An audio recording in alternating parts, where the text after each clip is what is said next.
so good to be together again in another class here of Drisha. Today's class is the continuation of Vayikra, A Guide to Relationship with Miss Rachael Gelfman Schultz. And with that, I will turn this to Rachael. Okay, thanks, Evie. Today we are going to talk about the relationship between Moshe and Aaron, Moses and Aaron. And we're going to talk a little bit about the relationship in general, and then we're actually going to focus in on the continuation of the conversation following Nadav and Avihu's death that we started talking about 2 weeks ago. And in so doing, I think, touch on some themes that are very central to Vayikra and to all of Judaism, but particularly to Vayikra. So let's think from the very beginning, like what do we know prior to the book of Vayikra? What do we know about Moses and Aaron, Moshe and Aaron's relationship? We know that Aaron is sort of Moses's spokesperson because he has some sort of speech problem. Right, exactly. So we're actually going to start with that. But before we start with that, we're going to start with that passage where God says Aaron will be your spokesperson. You don't have to worry. And what else? What, just any other things that come to mind? That's the initial thing that we know about their relationship, and that's I think the framework, a good framework for their relationship. What else? What any other incidents that come to mind? I was just saying, Chet HaEgel, that's another pretty major incident that they were both. And so that one we're not going to look at closely, but it's going to be in the background of everything, of course, because it's huge. So what do we see? Shai, I don't know if you want to just elaborate a little bit. What do we see about Moshe and Aaron's sort of respective positions or relationship from Chet HaEgel? Donna cover for Donna Covey. Yeah. Shai, did you want to add anything?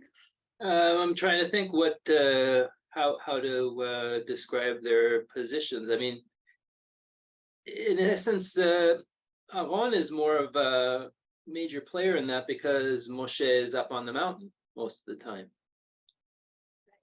Right. But Aaron is the one who actually, meaning he's not the initiator. The people ask him to make the egel, but he does it, right? He makes the golden calf.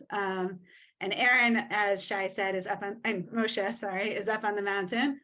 And of course, very angry when he finds out, but he's not involved. Well, Aaron is there with the people, dealing with all their complaints, and ultimately giving in and saying, I will make the golden calf for you, while Moshe is up on the mountain. When he comes down, he's angry, but he also ultimately he pleads on everyone's behalf, right? God wants to destroy everyone, and Moshe is the one who stands up and says, don't destroy them all. I mean, God wants to destroy everyone except for Moshe, and Moshe says no. Actually, I never thought of this before, but it's kind of surprising that Aaron comes out unscathed. What was it? 12,000, 24,000 people were killed in the aftermath of that. Yes, right. There's this whole yes. And Aaron is not, meaning it's, even if you look at it, and we're not going to get into this, as I said, we're not going to get into this in detail because this is a whole nother class, but more than one other class.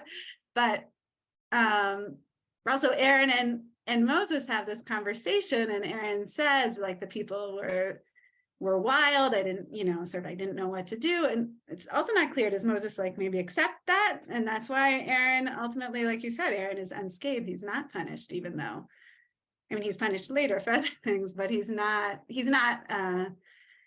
punished directly in the plague that kills off all the other, kills off so many people after the golden calf. So all of that, I think, is very important to keep in mind, even though we're not going to look at that inside. But I think that the golden calf incident is sort of in the background of a lot of things that happen in Vayikra, and certainly the chapter that we're going to look at again today with Nadav and Avihu. I wanted to start with the passage that my mother spoke about, which was, as I said, the first passage where we sort of see their relationship set up, the parameters of the relationship set up. So I'm going to share my screen. Passage, the background is the burning bush.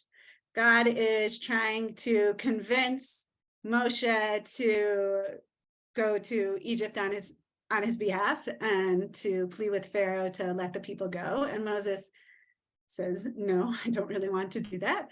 And so this is the final argument. So God gives like several arguments trying to convince Moses that it will be okay. And this is actually the final argument, that after this, Moses gives in and he decides going, I will go.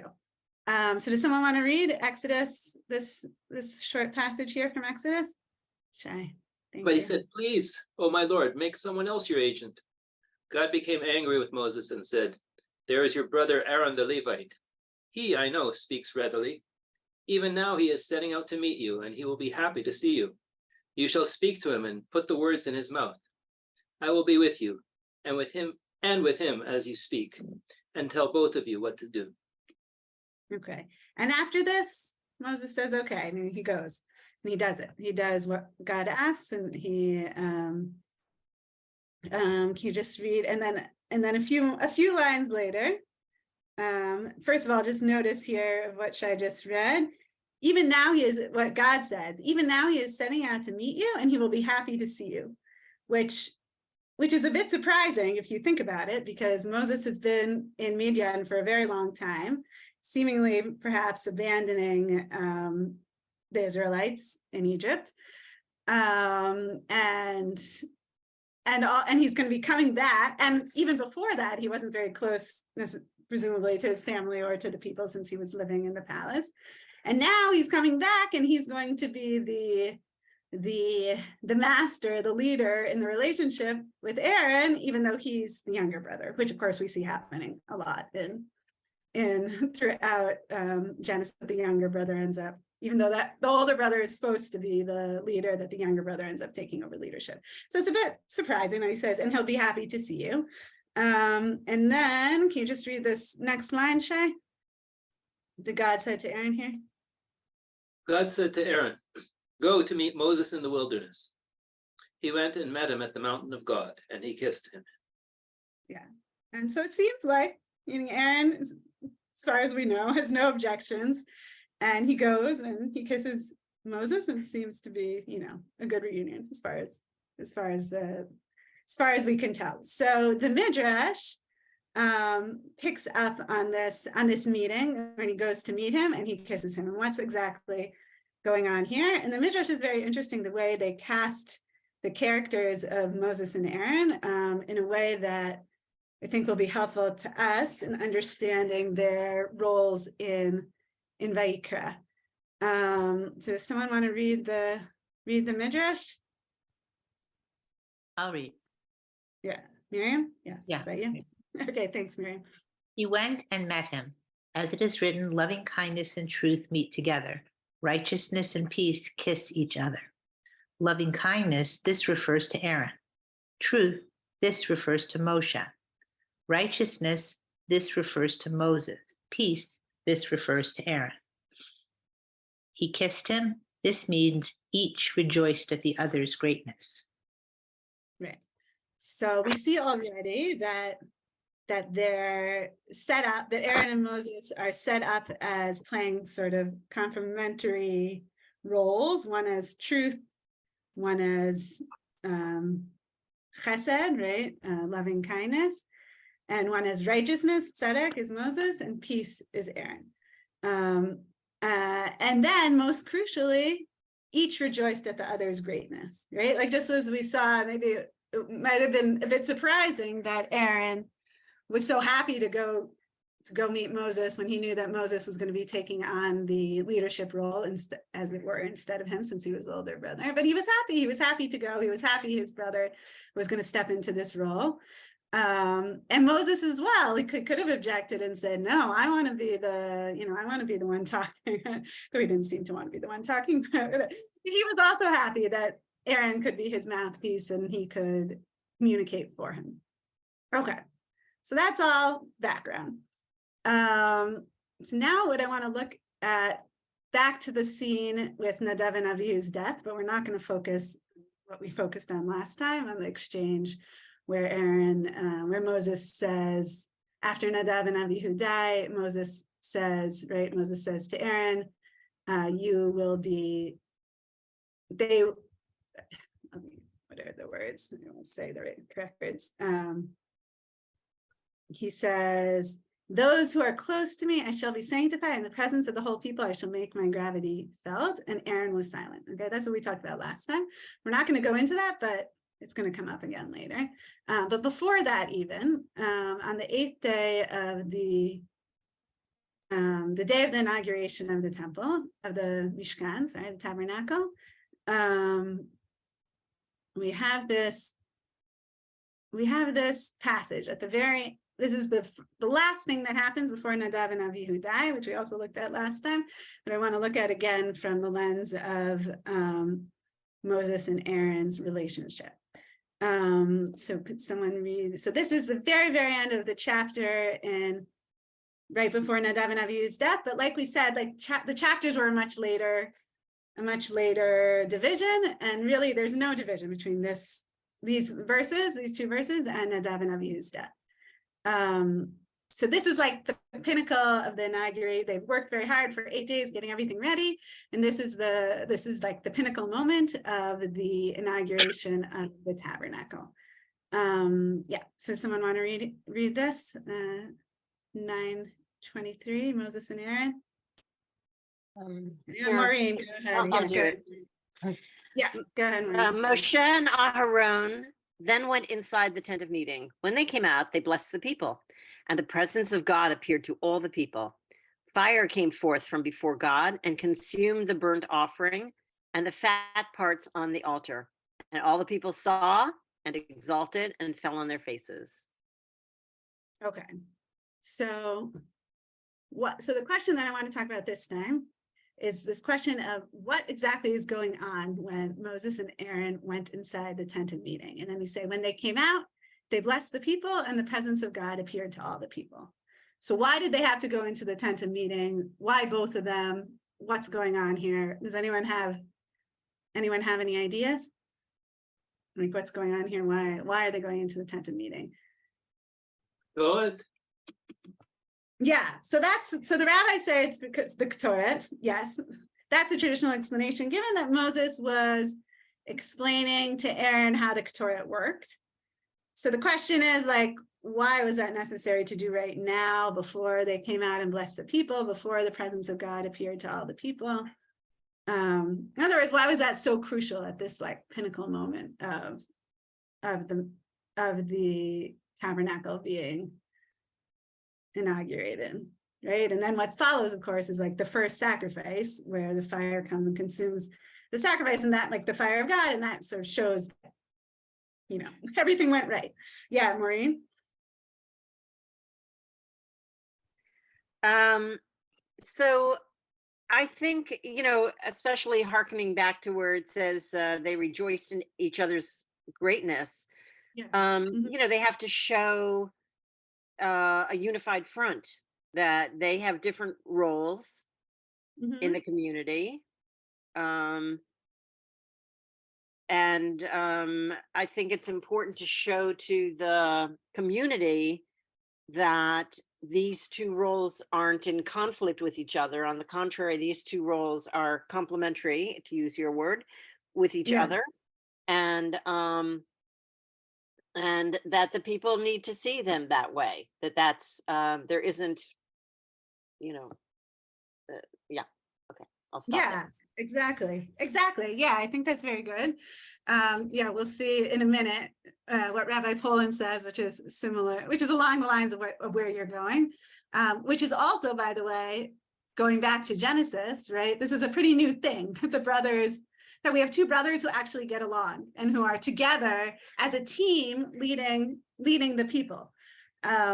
Right? In Genesis, we saw many stories of brothers in conflict. So this is like a new model of love between brothers and also working together. I want to say something else about what you said. I want to make sure you're seeing that Shai is raising their hand. Oh, no, okay, yeah, go ahead, Shai. No, I didn't see. Go ahead, Shay. Thanks. So in answer to your question about like why at this time Mhm. would Moshe be showing on how to do Yeah. the Torah? Yeah. Wasn't there some issue about that you're not allowed to do the Torah except for real? So that maybe that So was they the couldn't only practice, in opportunity. other words. Right, right. There was no way to practice really, yeah. Right. Other than live. Right. Yeah. So that makes sense. That makes sense on a practical level. And it it makes sense. But I think there's also more to it going on, than just the Torah. Like this is such like a, like a moment. But yeah, that makes sense. Like practically that this would be a good time to do it. Yes, I remember. It was only the Kohen Gadol who did that, right? Yes, Victoria, right, exactly.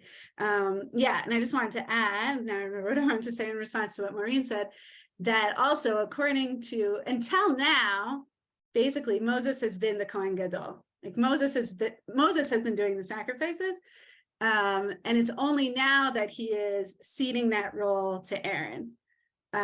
So this is even like, again, like going back to what Maureen said, like it's even at this moment, it's even more important, right? That they show their unified front, because this is a time that you would think that they maybe wouldn't be happy in each other's great, that Moses would be upset to be losing this role to Aaron. Okay. All right. So Rashi is an interesting commentary that I wanted to see before we get to Rabbi Poland. Can I just say something about yeah, what you just said? Yeah.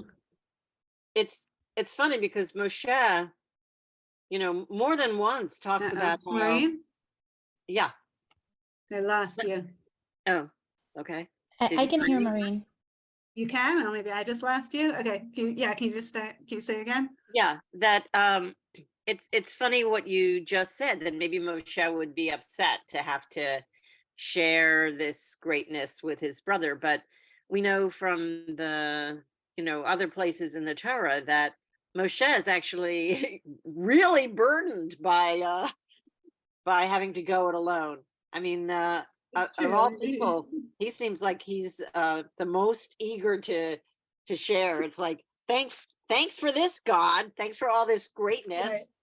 Yeah. So it's very interesting. Definitely in the beginning, you're right. Like Moses is very hesitant, and he's happy to share with Aaron. The question is whether that's always the case. The rabbis say something to the effect of like, it's always like, there's some analogy, but the basic point of the analogy is like, it's sometimes very hard to get people into a leadership role, but then once they're in the leadership role, it's hard to get them out of it.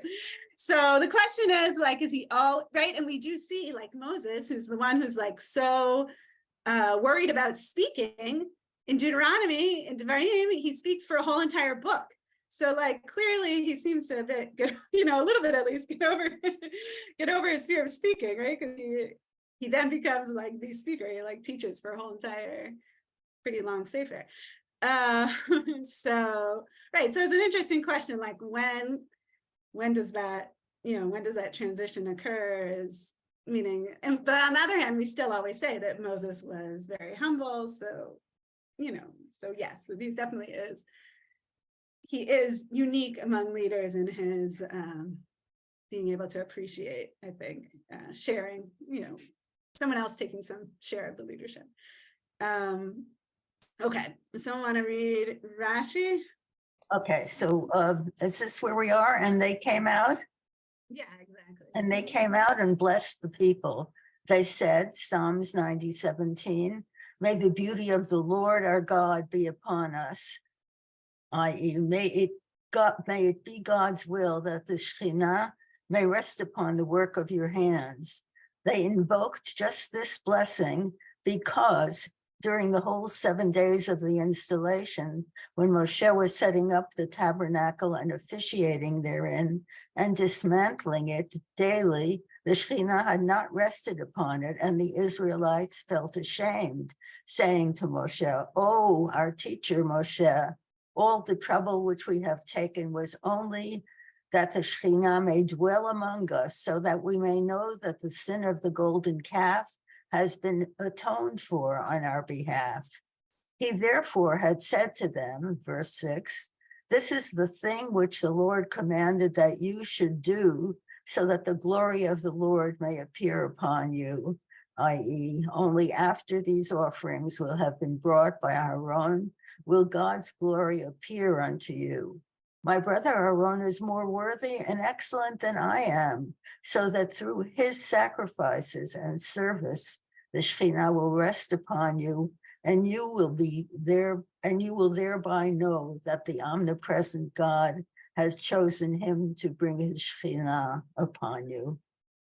Yeah. Okay. Thanks, Eva. Yeah. So what is Rashi saying about Aaron's role here, or what Moses is describing as Aaron's role here? Which just one thing to add. So in the other Rashi on this pasuk, he sort of gives another similar version of the midrash, in which it's not the people who are worried that the reason God's Shekhinah hasn't come down yet is because of the golden calf, but it's Aaron who's worried. He's saying, because I was involved in the golden calf, that's why God's Shekhinah hasn't come down yet. So he's the one looking for reassurance. And what is Moses's response here, either to the people or to Aaron? What is he saying? I mean, he's saying, right? He says, my brother Aaron is more worthy and excellent than I am, right? Which is like fascinating if you think about it, going back to what Shai talked about in the beginning, which is that Aaron is the one that actually was a key actor in the golden calf. Like, he was the one who made the golden calf. And yet Moshe is saying he is more worthy and excellent than I am, even though he was actually the one directly involved in the sin, and Moshe was not. Moshe was up on the mountain. But yet it has to be Aaron that through his sacrifices and service, and his avodah, right, his service, the Shekhinah will rest upon you, which is quite interesting. Yeah. Does anyone have any comments on that before we go on? Like, Well, could it be because of Aaron's involvement in the calf incident that he became the important person, the crucial person to be in the ceremonies and the tekes at this point, that without him, Moshe, in a sense, was pure. You know, it's sort of like when we talk about the angels not having a special place because they don't know how to do it any other way. We're going to get to the angels. Yes, exactly. Yeah. That Aharon has perhaps more capability to go either way, so to speak, to, do something not so good as well as something good, so that when he does something good, it becomes even more impressive. Yeah, I think so. And I think that's the direction I want to go in, that it's like Aaron has to be he has to be the intercessor between God and the people, because he knows what it is to sin, and he did it. Meaning he was the sin, and he's not perfect. And a little bit like we're going to get to hopefully at the end a story about the angels versus the people. So I'm not saying Moses is an angel. He also gets angry and he has his problems, but right, maybe it makes sense that Dafka Aaron should be the one who's ultimately going to bring the Shekhinah down, because he knows what it is to sin. So he's also the one who's like, if this in some way, like the Shekhinah coming down, the God's presence coming down is like proving that that there's been atonement for the sin of the golden calf, and it makes sense, right, that Aaron should be the one to do it and not Moses. Okay. So now I want to go, this is back to what Maureen was talking about, and I think it's very connected to Moses's comment here, building on Moses's comment here, where Moses is saying, you know what, my brother Aaron is more worthy for this role, and we need him. Like, I can't, right? Moses has been doing it. Has been sacrificing for all 7 days and nothing's happened. Like, they need Aaron to come in to do the sacrifice. So Maureen, you want to read Rabbi Nehemiah Poland? But why did Moshe and Aharon enter the tabernacle? To be sure, the Talmudic rabbis offer reasons such as that Moshe instructed Aharon on the procedure for the incense offering. Right? That's what Shai was mentioning. That's the main explanation given by the rabbis, that which makes sense as we discussed practically, that he was instructing Aaron about the Ketoret, the incense offering.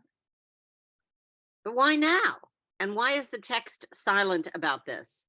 I suggest that the entry of the two brothers into the tent completes a narrative arc that began in Genesis, where brothers are always at odds with each other, and the tension usually revolves around blessing, with siblings competing for their parents' special favor. The benevolent collaboration of Moshe and Aharon in Exodus and Leviticus reverses this pattern and is a model of two brothers who get their relationship right. The result is blessing for all and the appearance of the kavod to the entire people. Wisely, the biblical narrator does not tell us what Moshe and Aharon say to each other in the sanctuary. That's beautiful. Perhaps they are silent, just gazing tearfully into each other's eyes with joy and nachat. In any event, when they emerge, the model of, what word is this? Irenic? Wow. New word. Sibling cooperation is firmly established, and the result is blessing and divine theophany. What does irenic mean?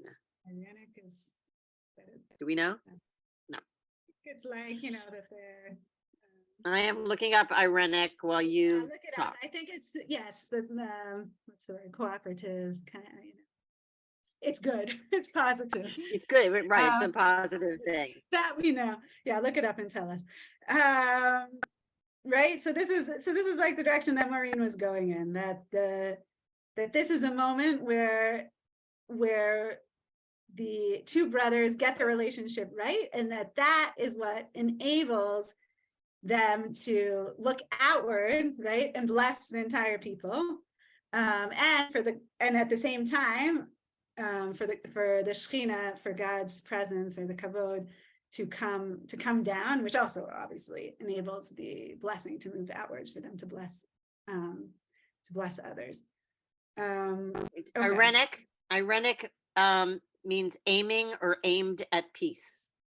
Ah, there you go. Great. Nice. Yeah, which is also interesting, given the midrash we saw earlier that Aaron is the representative of peace. Okay. So they've just had, so Moses and Aaron have just had, at least according to Rabbi Poland's read, but I think it makes sense in the chat. Like they've just had this like great sibling moment, and the Shekhinah's come down, and the fire comes and consumes the sacrifice, and everything's great and wonderful, and it's sort of it's a pinnacle both for them as brothers, for their relationship as brothers, and like their sort of teamwork as brothers. Like everything that they've been working for has finally happened, and also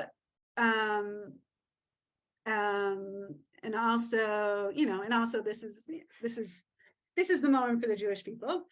And then we go straight into the story with Nadav and Avihu, which we're not going to read again, but Nadav and Avihu are, for anyone who missed that class, are Nadav and Avihu, Aaron's two sons. He has four sons, as we're about to see, but two of his sons go and they bring fire into that fire that they were not commanded to bring, and the divine fire comes and consumes them. And Moses says to Aaron, Moses says to Aaron, this is what God meant by saying, through those who are close to me, I shall be sanctified. In the presence of the whole people, I shall make my gravity felt, which we talked about could have different meanings. Maybe Nadav and Avihu are the ones who were close to God, and they were somehow in some, horrible way, but like sanctifying the tabernacle through their deaths. And we also talked about the alternate reading is that the ones who are close were actually Aaron and his son, Aaron, and the two remaining sons, right, who sanctify God by keeping going, basically, after the death, and like keeping going and completing the inauguration, and by keeping going in the face of death, they're sanctifying God. And Aaron, whatever Moses was trying to say here, Aaron was silent. Okay. So, right. So this is very interesting that just to think about this exchange between Moses and Aaron, which we're going to see continued, with having in the background the fact that, they just came from this like pinnacle moment as brothers. Okay, so I want to start here. Moses called Mishael and Elzaphan. Okay, Mishael and Elzaphan, sons of Uzziel, the uncle of Aaron, and said to them, "Come forward and carry your kinsmen away from the front of the sanctuary to a place outside the camp." They came forward and carried them out of the camp by their tunics, as Moses had ordered. And Moses said to Aaron and to his sons Eleazar and Itamar, "Do not bare your heads and do not rend your clothes, lest you die, and anger strike the whole community. But your kin, all the house of Israel, shall bewail the burning that God has wrought. And so do not go outside the entrance of the tent of meeting, lest you die, for God's anointing oil is upon you." And they did as Moses had bidden. Okay, so let's stop there for a second. So what is Moses asking them? So first he asks Mishael and Elzaphan, which I guess must be the first cousins of Nadab and Abihu, presumably, right? Sons, or maybe the first cousins once removed, but cousins in some way, to take away the bodies of Nadab and Abihu, right? And then what does he ask Moses, Aaron and his sons Eleazar and Itamar, the two sons that survived? What does he ask them to do? Yeah, but not to show signs of mourning, it looks like. Yeah, right. Not do those are like the normal things that we do, right, when we mourn. Now we see elsewhere that this is not only in this situation, which is obviously a special situation, since it's the inauguration of the tabernacle, and it's a big moment, and saying, don't show your signs of mourning. But we see that this is actually true in general, that priests are not supposed to show these outward manifestations of mourning. That's not the role. But who is going to show outward signs of mourning as it will? Who's going to be? Yeah, the whole community. Right. And so like the mourning is going to like pass on, as it were, to the whole community, who will bewail the burning that God has wrought. Okay. And they did as Moses has bidden, right? Obviously that's a very difficult ask, but they do it. Okay. Donna, you want to continue? Bewail the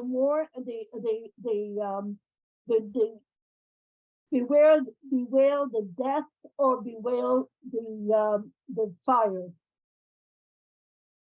What's the difference? There is a difference, because if they're bewailing if they're mourn about the death of the sons, it's different than mourning about the desecration that happened in the interesting. Right. And the language here is the burning that God has wrought. In other words, it's not like that they're just that they died, right? It's interesting. Yes. Yeah. So interesting. It's a very difficult thing, because it also shows us, I think, for the first time, the customs that we still have today of rending the clothes for a mourner. Right. And they're not allowed to do it, right? And they're not allowed to do it. Now, you say that until today, the Kohanim are not allowed to rend. No, not until today. But then, when they were in active service, they were.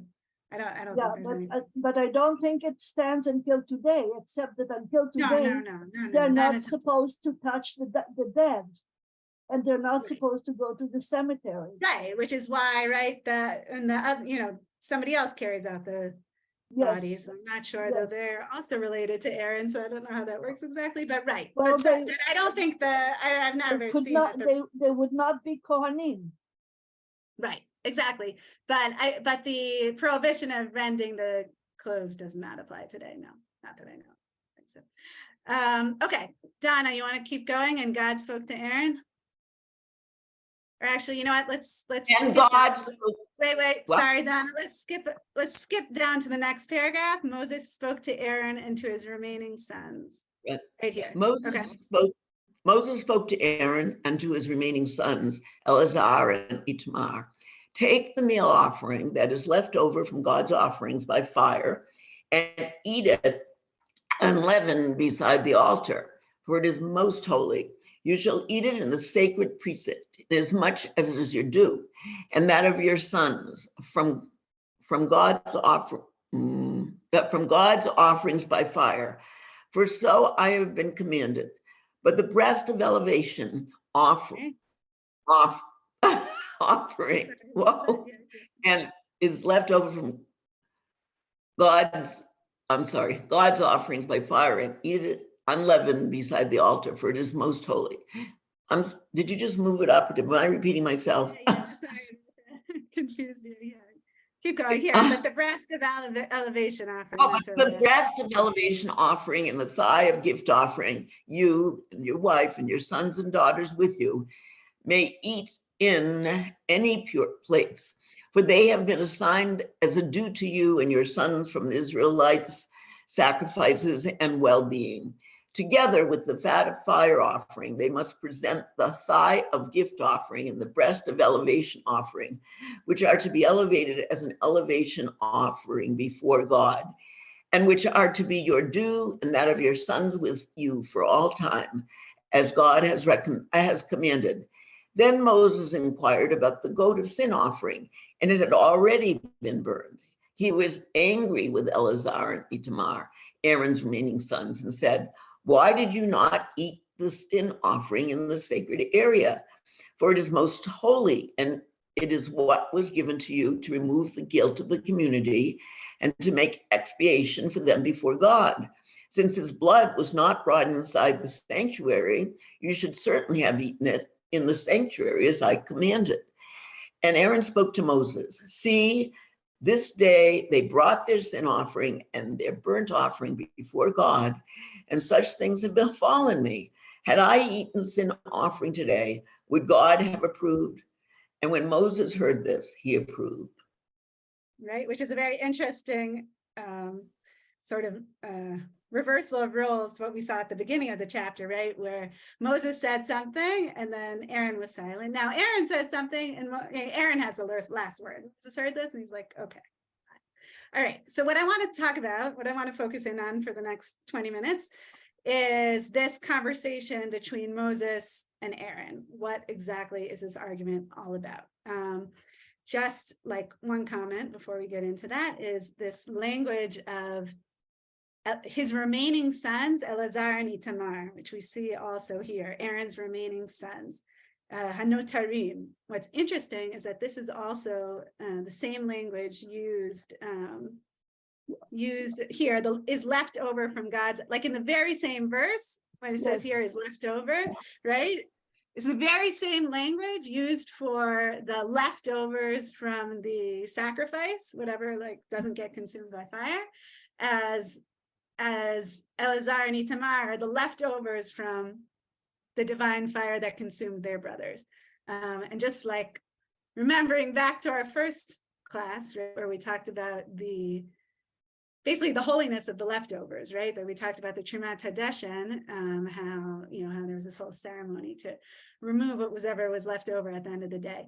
So just to like have that in the back of your mind is like, what role exactly are Eleazar and Itamar playing here as sort of the holy leftovers, basically, after this horrible consumption by fire, consumption by divine fire.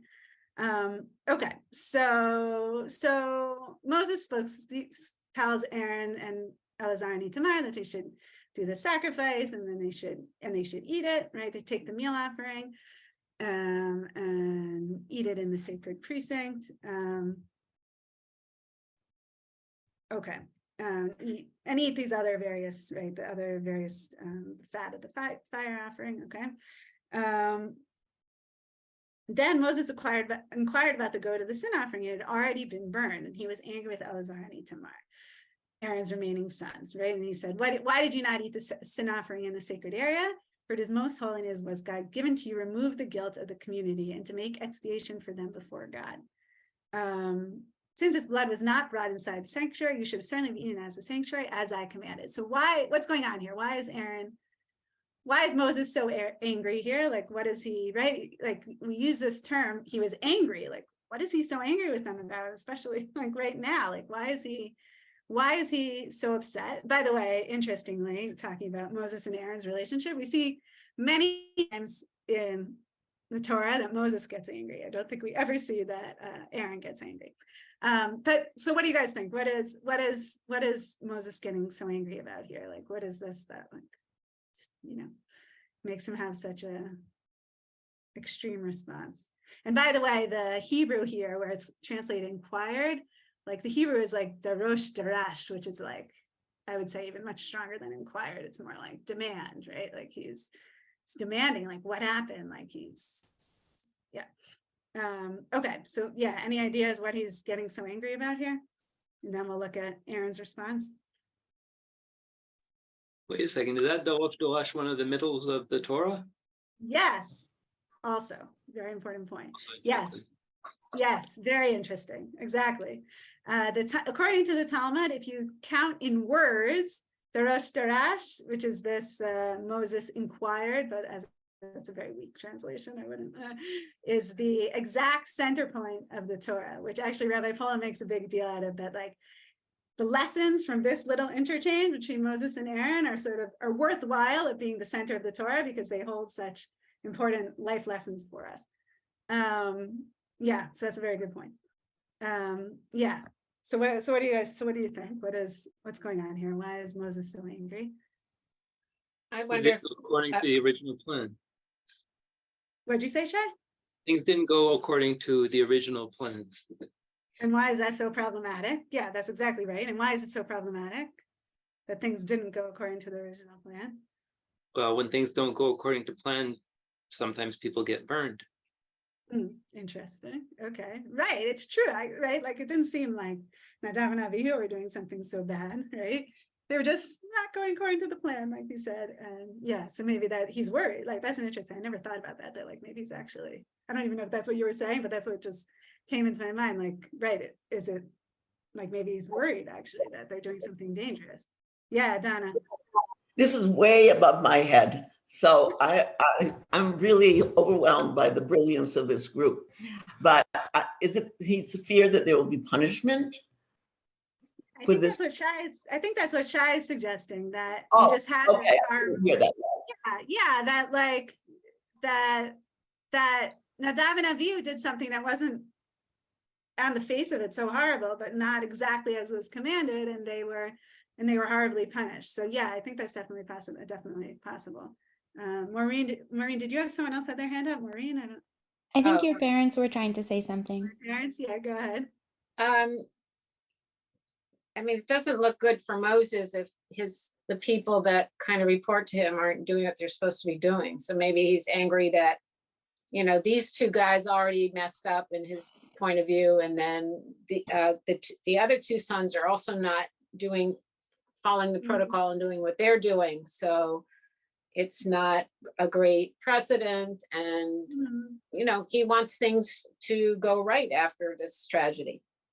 Right, exactly. It's like there's a lot more pressure now that things will go right. Like they had this wonderful moment where they came out, they went into the Olmoy, to the tent of meeting, they came out, they blessed the people, they made the sacrifice, the divine fire came and consumed it, everything was going right. And then there's this horrible tragedy, and like I think I agree, like he wants now everything to go right, this horrible tragedy happened, like he wants to like put things back on track in terms of the inauguration, and this like pinnacle moment that we were talking about, like as Rabbi Poland said, like the show must go on. In other words, like, so this horrible thing happened, but like all the more so now we want to make sure that things run smoothly, and that, and that this amazing inauguration day goes well. Did someone else have their hands up, or should we? No. I had a side comment I wanted to make, which was your comment about we see Moshe getting angry many times actually in the Torah, but not Aharon. But you know, in a part that we read earlier, Aharon is associated with shalom, and I think that's one of the, you know, one of the indicators of that. You know, Yeah, for sure. he's a peacemaker. Right, right. Which also, I mean, we'll talk about it more, but like also makes sense in terms of even his role in the golden calf. Like ultimately, he's appeasing the people. Like, he's they're going wild. He doesn't know what to do, and he does what they ask, which is interesting. Okay. Yes, and also getting back, and I think it connects also to Aaron as we see in this interchange. So what's Aaron saying? What is Aaron's response to Moshe? See this day they brought, yeah. I think I'd like to say something about this anger business. Yeah. Many of the times that Moshe is angry, he's actually angry at himself and projects the anger outward to others. And I think here it's the same kind of thing, because he realizes that perhaps he wasn't clear enough in his directions, and they didn't quite understand it. Are you saying also that he maybe felt guilty for Nadav and Avihu also? Yes. Yeah, that's very powerful. That's very interesting. Yeah, and that meaning he also has a lot of times. I mean, these are his nephews also. I mean, he also has a lot of pent up emotions that he like. Yeah, interesting. Very interesting. Yeah. Okay, and then what is Aaron's response to Moshe and his anger?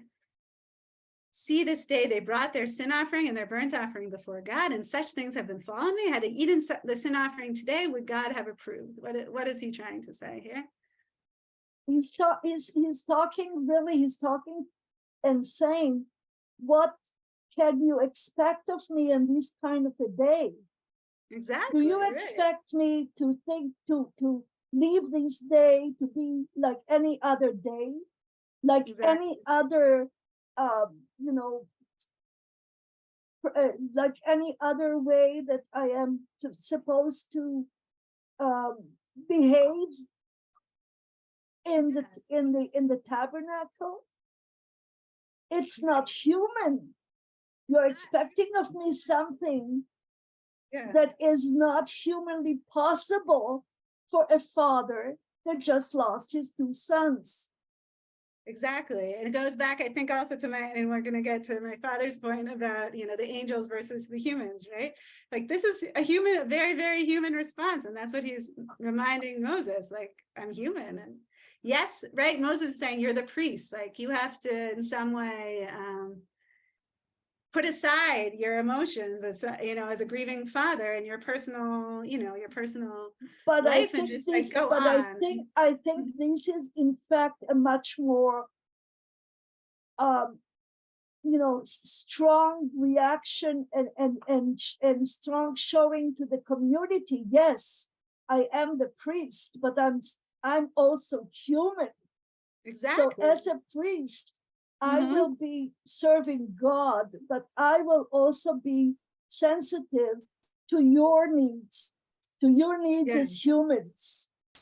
Yes, thank you. Yes, exactly. In other words, like, this is actually the moment where Aaron, right? And Moses heard this and he approved. He said, you know what? I didn't think about, you're right. Like exactly like Hannah's saying, like, the priest is human and he should be human, because otherwise he can't really be the intercessor between the people and God if he is not also human, if he doesn't understand, if he doesn't show his humanity, and if he doesn't, if he isn't in touch with his own emotions, then he can't play his role as priest. I find it interesting to see how Aaron changes gears mid-sentence. Okay, Moshe is asking him to account for what his sons did, and he starts by talking about what they did, and such things have befallen me. Yes, it's also a very interesting point. I mean, it doesn't really make sense. I mean, the rabbis talk about this also. Like, it doesn't really make sense that like when the rabbis are reconstructing their conversation, they have Aaron say, you know what, you're really talking about me. Like, what do you mean my sons? I asked, you know, like, I'm just as, I was the one who was supposed to eat it and I didn't need it, you know, like it's like Aaron accuses the sons, but Moses accuses the sons, but he's really accusing Aaron, I think. And Aaron is like, as if defending his sons, but he's really defending himself, you know, and it's like an interesting, yeah, exactly. It's a very good point. Another thing that I wanted to mention, just also along the lines of what Hannah said, like, he is so like fresh in his grief that he can't even like say what happened. He just says, and such things have befallen me, right? He can't even like put into words what happened. Like, it's literally just happened. Like, it's, you know, it's the same day. I don't know how long went by, but not very long. You know? Right. And Moses heard this and he approved. So Sforno just has a nice line, which I think goes harkens back to what we saw earlier about Moses and Aaron, that Moses enjoyed the reasoning Aaron presented and was happy that he and his sons understood and instructed well. Like, not only like that, but this idea of Vayitav Beinav, it's like more, not only just he approved, but it was good in his eyes. In other words, like he was happy that they taught him this lesson, that they understood something that he didn't, and he was happy that they did, which I think is like the key to Moses and Aaron's relationship throughout. I just wanted to say something about the would God have approved part. That's it. It almost sounds to me like this is a protest to God. Like, would it have mattered if I had done this? Like, God punished me, took my 2 sons. It almost seems like there's a little something in there that, like, what do you know, God did this. That's like, this is not something I did. He did it, and it just sounds a little ironic or sarcastic or something, the way it is phrased, at least in the English. No, I think it's fair to say that also in the Hebrew. Let's see, look at the Hebrew. Hayitav b'nei Hashem, like, would it be good in God's eyes? Which is also interesting, because it's the exact same words that we see in the next verse where it was good in Moses' eyes. So it's very interesting. Yeah, interesting point. Right? Maybe he's also sort of questioning God in some way. Okay, so we only have a few more minutes, so I don't think we're going to get to all the sources, but I think we basically covered most of the ideas. So the rabbis actually in Vayikra in the Midrash reconstruct this argument between Moshe and Aaron, and they basically, and is teaching Moses basically a halacha about a law about what is it, like an onen, someone who's in immediate mourning doesn't have to eat the sacrificial meat. And Moses says at the end, he says, Moses heard this, he approved, and he announced to the entire camp, you see here, I made a mistake regarding the law, and my brother Aaron came and taught me. So again, this like humility, like Aaron taught me this important message. And he says it to the entire camp, right? It's not, you know, he doesn't just tell Aaron, he tells the entire camp, like, you know, I made a mistake. And Aaron came and he taught me what the truth was. Rav Yehuda in the Sifra and also in the Midrash quotes Hanania ben Yehuda, who says that would teach throughout his life that insistence on stringency is something to be wary about. Indeed, it caused Moses to err. So in other words, that Moses' mistake here is that he was too strict. Like he was too strict about the laws of mourning at the expense of, as Chana would put it, right, at this expense of the human side. Like, so I really liked, I'm gonna read this, and then I think we're gonna have to be stringent about the laws of the sacrifices at the expense of the laws of mourning. Yes, sorry, right. He was too, yes, or he was too stringent about like the way they put it is he was too stringent about the laws of mourning for the priests, right? That they, right, that they. Well, it's not just the laws of mourning of the priest. It really talks about laws of mourning in general, because we know as an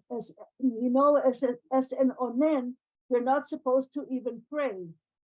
Exactly. So that's for everybody, right? Exactly. So of course you're not supposed to eat the sacrificial meats. Yes, well, I'll see, and I mean, so right, that's true. Or you could say that it's like being too stringent about the rules that they're not supposed to they're not supposed to mourn. Okay, yeah. Let's look at Avital Hochstein, because I liked how she puts it. I think it's a good. Avital Hochstein lives in Jerusalem, is a great Gemara teacher, Talmud teacher. It seems that Moshe erred in being strict and stringent with Aaron. His mistake was in assuming that Aaron must add to the prohibitions placed upon him as a Kohen, forbidding him from various acts of mourning, among them requiring him to eat from the sacrifice despite the state of mourning. Moses' mistake was in imposing stringency in the laws of a mourning Kohen. In other words, the way he looks at it is he was being too strict. A mourning Kohen can't like rip his garments. So he was saying he should also have to eat the sacrifice. And Aaron was saying no. It is possible that Moses is offering, so this is very interesting because it gets back to our class 2 weeks ago, right? That Moses is offering a particular understanding of sanctification through those who are close. According to, right, that's what Moses said at the beginning of the chapter. He said that that what was happening here was those who are closest to God are sanctifying him.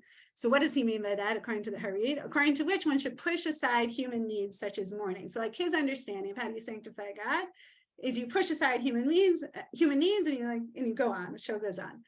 Our own claim that sanctification through those who are close is expressed at moments when people serve in integrity, fully attuned to the holiness called for, and step forward in their fullness as human beings, creatures who are sad, happy, and at times in mourning.